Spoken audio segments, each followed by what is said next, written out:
नमस्कार, अटल न्यूज़ में आपका स्वागत है और मैं आपसे मुखातिब हूँ समीर अब्बास। मेरी हिम्मत को सराहो मेरे हमराह चलो, मैंने एक शम्मा जलाई है अंधेरों के ख़िलाफ़। प्रोफेसर वसीम बरेलवी का ये शेर है और इसी बरेली की सरज़मीन से जुड़े हुए, या मैं अपने लफ्ज़ों को बदल के कुछ ये कह दूँ कि बरेली से तकरीबन 40 किलोमीटर की दूरी पर नवाबगंज से जुड़े हुए हमारे साथ इंजीनियर बख्तावर अली साहब मौजूद हैं। हम उनसे तमाम बातों पर बात करेंगे। उनकी जो शुरुआती तालीम है वो नवाबगंज से ही हुई, क्योंकि नवाबगंज के मूलतः निवासी हैं। इंटर तक की पढ़ाई उन्होंने 2009 की श्री कृष्णा इंटर कॉलेज से की, जो मेरा भी कॉलेज रहा है। और उसके बाद उन्होंने बीटेक किया ग्रेटर नोएडा से, और एमटेक करने के बाद अपनी ज़मीन से जुड़े रहने का जो एहसास है वो बहुत ख़ास था। इसी वजह से उन्होंने यहाँ पर कोचिंग देना शुरू की, स्कूलों में पढ़ाना शुरू करा और फिजिक्स के माहिर खिलाड़ी के तौर पर लगातार काम कर रहे हैं। उन्होंने सितारगंज में भी जाकर अपना जो तजुर्बा था, अपना जो एक्सपीरियंस था, उसमें और इजाफ़ा किया। लेकिन क्योंकि एक ऐसे परिवार से जुड़े हुए जिसने तमाम चीज़ों को देखा, संघर्ष की ज़िंदगी जी, क्योंकि इसी परिवार से निकले हुए एक और डॉक्टर आफ्ताब साहब भी इस टाइम टनकपुर में जो है अपनी सेवाएं दे रहे हैं। उन्हीं के छोटे भाई हैं बख्तावर साहब। हम उनसे तमाम बात जानने की कोशिश करेंगे। और रेनबो क्लासेस जो है वो उसके वो फाउंडर भी हैं, उसके मैनेजिंग डायरेक्टर भी हैं। एक बड़ी अहम उन्होंने पहल शुरू की है जो यकीनन काबिल तारीफ़ भी है और काबिल फ़ख्र भी है, क्योंकि हमारे हिंदुस्तान में शिक्षा के स्तर को बेहतर करने के लिए ज़रूरी है कि शिक्षा से जुड़े हुए वो लोग आगे आएँ जो उन गरीब परिवारों को आगे बढ़ाने के लिए बारे में सोचें, जिन तक आज भी शिक्षा का जो है बहुत ज़्यादा दूरी रहती है, ख़ास तौर से जो एग्ज़ाम क्वालिफाई करना चाहते हैं, नेट का एग्ज़ाम देना चाहते हैं और जो तमाम चीज़ें हैं। उसी को देखते हुए उन्होंने 50 उन बच्चों को जो गरीब परिवार से आते हैं, जिनकी आर्थिक स्थिति अच्छी नहीं है, उनको फ्री कोचिंग देने का एक प्लान बनाया है। और नवाबगंज से ही ये शुरुआत करना चाहते हैं। उसके बाद लोग अगर आगे बढ़ते जाएंगे तो मंजिल और मुकाम तक पहुँचती जाएगी। हमारे साथ मौजूद है इंजीनियर साहब। मैं उनसे जानना चाहूँगा, मैंने एक शुरुआती जो है वो बात इंट्रोडक्शन कहूँ ये दे दिया है, कुछ इजाफा करना चाहे तो कर सकते हैं। उसके बाद हम जो आपने सोचा है उसके बारे में हम बात करेंगे। ऐसे बोलिए। मेरा नाम बख्तावर अली है। बेसिकली मैं नवाबगंज का ही रहने वाला हूँ। यहाँ पर अपने कोचिंग इंस्टीट्यूट चलाता हूँ, ट्रेनिंग क्लासेस नाम से। और काफ़ी समय से देख रहा हूँ कि हमारा हिंदी मीडियम में यूपी बोर्ड स्पेशली यहाँ कहीं ना कहीं पैसे के अभाव के कारण बच्चे नीट की तैयारी नहीं कर पा रहे। एक समय था जब नवाबगंज अपने डॉक्टर्स के लिए जाना जाता था, लेकिन जब से नीट हुआ है तो कहीं ना कहीं यूपी बोर्ड का सिलेबस नीट से थोड़ा सा अलग है, तो बच्चे उस हिसाब से तैयारी नहीं कर पा रहे। तो मैंने कई जगह देखा, नवाबगंज के काफ़ी बच्चों को देखा कि इन्होंने वक्त के साथ अपने सपने बदल दिए। सपना था डॉक्टर बनने का, लेकिन पैसे के अभाव के कारण कोई दूसरे कोर्सेज की ओर ये लोग मूव करने लगे। तो मेरा प्रयास ये है कि कम से कम पैसा तो बच्चे के लक्ष्य में बाधा ना हो। अगर बच्चे को डॉक्टर बनना है तो बस बनना है। उसके लिए कहीं ना कहीं ये कोचिंग इंस्टीट्यूट जो काफ़ी महंगे हैं, जो नीट की कोचिंग के नाम पे लाखों रुपए बच्चे से चार्ज कर रहे हैं और बच्चा शायद वो नहीं पे कर पा रहा है। एक छोटी सी मैंने शुरुआत की है, कम से कम 50 बच्चे तो मैं पढ़ा सकता हूँ जिनमें अपनी दिन से बिल्कुल फ्री में एजुकेशन प्रोवाइड करा सकता हूँ। तो मैंने सोचा देखते हैं बाकी आगे जैसे लोग जुड़ते जाएंगे 50 को 500 भी बनाएंगे।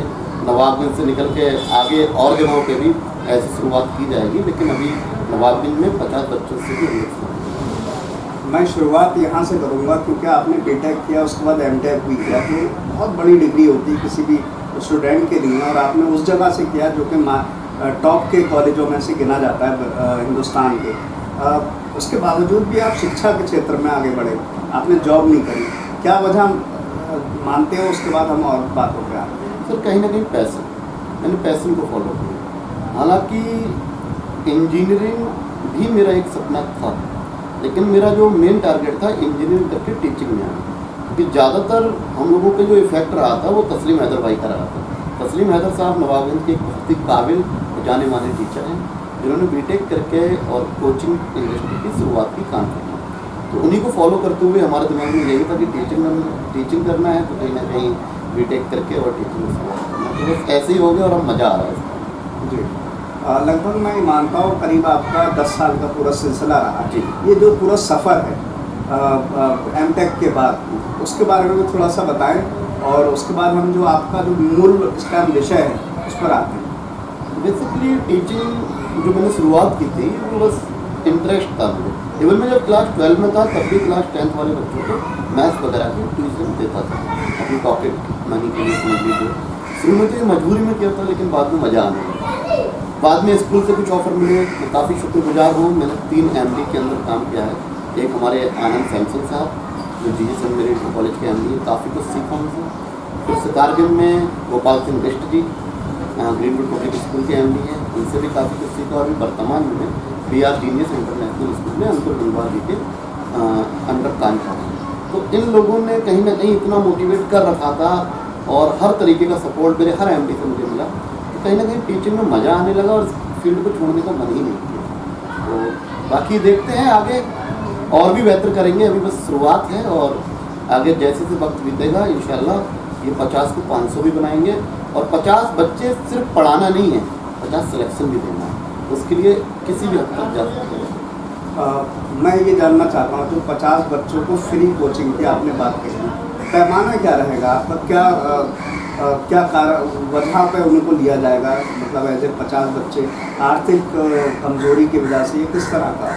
मेन जो पैमाना रहेगा वो 2 चीज़ों पर रहेगा। एक आर्थिक रूप से पिछड़े हुए और दूसरा जो पढ़ाई में काफ़ी अच्छे होनहार चाहते हैं। इसके लिए हम एक एंट्रेंस एग्ज़ाम कराएंगे जो आने वाले 14 दिन बाद, जो आज जो संडे है उसके आने वाले 14 दिन बाद हम एंट्रेंस कराएंगे।